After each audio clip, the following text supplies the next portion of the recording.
Global টি-20-র জন্য আমি national টিমে ছিলাম না, এরকম কোনো কিছু ছিল না। আমি চিটাগাং ক্যাম্পে ছিলাম। আমার কাছে ফার্স্ট অফ অল আমি আসলে কারোর সাথে আমাকে কম্পিটিটর এইভাবে কোনো সময় দেখি না। না, অবশ্যই দেখেন, আমার কাছে মনে হয় যে লাস্ট ইয়ার ন্যাশনাল লিগ টি-20টা দিয়ে শুরু হয়েছিল, অনেক ভালো টুর্নামেন্ট ছিল এবং এর আগে কিন্তু আমাদের বিপিএল ছাড়া আর ওই টুর্নামেন্ট ছিল না। এখন অনেক বেশি টি-20 খেলা হচ্ছে। ইভেনচুয়ালি ফ্র্যাঞ্চাইজিও 2-3টা ক্রিকেটে যদি এটাও ধরি আমরা, তো বাইরেও খেলার অপশনটা আসতেছে। তো সেদিক থেকে আমার কাছে মনে হয় যে এক্সপিরিয়েন্স এবং একটা লার্নিং প্রসেসের ভিতর দিয়ে আমরা যাচ্ছি। না, অবশ্যই দেখেন, যখন একটা টিমে অলরাউন্ডার থাকবে তখন টিম করাটা অনেক ইজি হয়ে যায়। অ্যাট দ্য সেম টাইম আপনি যেটা বললেন, অবশ্যই একমত যে আমাদের পেস বোলিং অলরাউন্ডার যদি ন্যাশনাল টিমের জন্য সাইফুদ্দিন আছে, হয়তো 2-1 জন আরও আছে আমরা, তো এই জায়গাটা একটা অবশ্যই গ্যাপ আছে। তো সেদিক থেকে আমার কাছে মনে হয় যে ওর জন্য একটা ভালো অপরচুনিটি এখানে ভালো করা। না, অবশ্যই দেখেন, ও একটা টাফ টাইমের ভিতরে ছিল। এট দ্য সেম টাইম একটা ছোট ইনজুরিও ছিল, ওখান থেকে রিকভার করে এখন আমার কাছে মনে হয় যে ফুল ফিট আলহামদুলিল্লাহ। এবং অবশ্যই আমার কাছে মনে হয় খুব গুরুত্বপূর্ণ প্লেয়ার আমাদের এই টিমের জন্য এবং ও সেরাটা দেওয়ার চেষ্টা করবে। আমার জন্য তো প্রতিটা সিরিজ ইম্পর্টেন্ট, প্রতিটা ম্যাচই ইম্পর্টেন্ট, সেটা প্র্যাকটিস ম্যাচ হোক আর ডোমেস্টিক ম্যাচ হোক। দেখেন, এটা আসলে আমার হাতে না, বা এটা নিয়ে কমেন্টস করাটা আমার ঠিক হবে না। আমার কাছে সব থেকে ইম্পর্টেন্ট যে জিনিসটা মনে হয় যে যেখানে খেলতেছি ভালো করার চেষ্টা করতেছি, নিজের জায়গা থেকে নিজেকে আরো ইমপ্রুভ করার চেষ্টা করতেছি। অবশ্যই বাংলাদেশ টিমের হয়ে খেলাটা একটা বড় প্রাউডের ব্যাপার। এটা খেলার জন্যই আসলে ছোট থেকেই স্বপ্ন দেখি, এখনো স্বপ্ন দেখছি। অবশ্যই যদি সুযোগ পাই নিজের সেরাটা দেওয়ার চেষ্টা করবো। আসলে আমি ওইভাবে চিন্তা করি না। আমার কাছে মনে হয় যে সামনে যে ফোকাসটা থাকে ওইটাই ফোকাস দিতে যাই। যেহেতু অস্ট্রেলিয়ায় এই টি-20 টুর্নামেন্টটা খেলতে যাচ্ছি, আমার কাছে ফুল ফোকাসটা এখানেই।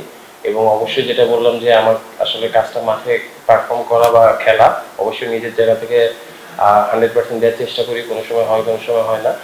But at the same time আমার কাছে মনে হয় যে এটা হচ্ছে তাদের চিন্তার বিষয়। বাট আমার ফোকাস পুরোটাই এই টুর্নামেন্টটা ঘিরে।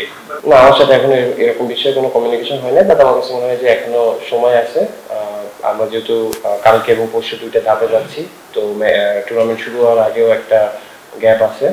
তো ওই সময় হয়তো এই কমিউনিকেশনটা হতে পারে। না, অবশ্যই দেখেন, এই বছর যেটা দেখলাম, আপনার সেকেন্ড কোশ্চেনটা, যে অনেকগুলো ভালো টিম আছে।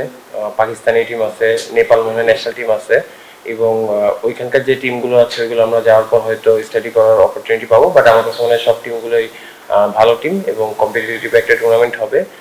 অবশ্যই আমার কাছে মনে হয় যে এই কন্ডিশনে আমাদের জন্য একটা ভালো অপরচুনিটি ভালো করা। আর ফার্স্ট কোশ্চেন, যে না, আসলে আমার সাথে এরকম কোনো কমিউনিকেশন এখনো হয় নাই। আর আমি যেটা বললাম যে আমার মূল ফোকাসটা এখন যেহেতু এই টুর্নামেন্টে যাচ্ছি, এটাই ঘিরে। ফার্স্ট অফ অল আমি একটা কোশ্চেন বা একটা কথা ক্লিয়ার করতে চাই। আমার কাছে মনে হয় যে আমার ফার্স্ট প্রায়োরিটি গ্লোবাল টি-20 ছিল না। এবং গ্লোবাল টি-20-র জন্য আমি ন্যাশনাল টিমে ছিলাম না, এরকম কোনো কিছু ছিল না। আমি চিটাগাং ক্যাম্পে ছিলাম এবং যখন শ্রীলঙ্কা সিরিজ থেকে বাদ পড়েছি তখন এসে আমি ফাঁকা ছিলাম। বাসায় পড়ে থাকার থেকে গ্লোবাল খেলা ভালো, সেই জন্যই তখন এটা নিয়ে চিন্তা করেছি। বাট আমার কাছে মনে হয় না দুইটা, অনেক সময় আমি শুনেছি এরকম কথা, এরকম কোনো কথা আমার না সিলেক্টরদের সাথে হয়েছে, না টিম ম্যানেজমেন্টের সাথে হয়েছে, না রংপুর টিম ম্যানেজমেন্টের সাথে আমার এটা নিয়ে কোনো কথা হয়েছে। সো আমার কাছে মনে হয় দুইটা ডিফারেন্ট ওয়ে। গ্লোবালটা আলাদা আর ন্যাশনাল টিমের খেলাটা অবশ্যই প্রায়োরিটির ব্যাপার। এবং আমার কাছে মনে হয় প্রতিটা প্লেয়ারেরই ফার্স্ট প্রায়োরিটি ন্যাশনাল টিমই হবে। অবশ্যই দেখেন, একটা ভালো টুর্নামেন্টে আমরা যাচ্ছি এবং যেটা বললাম যে আমি যতটুকু স্টাডি করেছি বছরের টিমগুলো নিয়ে, খুব ভালো ভালো টিমে আছে এখানে। অবশ্যই আমাদের জন্য একটা ভালো অপরচুনিটি এবং অবশ্যই চাবো যাতে ফাইনাল খেলতে পারি ইনশাআল্লাহ। দেখেন, এখানে আলহামদুলিল্লাহ রিজিকের মালিক আল্লাহ। আল্লাহ যেটা আপনি যতটুকু লিখে রাখছে ওটাই হবে। আর এট দ্য সেম টাইম অনেক কিছু মেন্টেন ভ্যারি করে। তো আমার এটা নিয়ে আসলে কথা বলাও ঠিক না। বাট আমার কাছে মনে হয় যখনই সুযোগ পাই নিজের সেরাটা দেওয়ার চেষ্টা করি এবং নিজেকে ইমপ্রুভ করার চেষ্টা করি। অবভিয়াসলি আমার কাছে মনে হয় যে লার্নিং প্রসেসের এই জিনিসটা আমি খুব একটা বিশ্বাস করি না, কারণ আমরা শিখতেই আছি।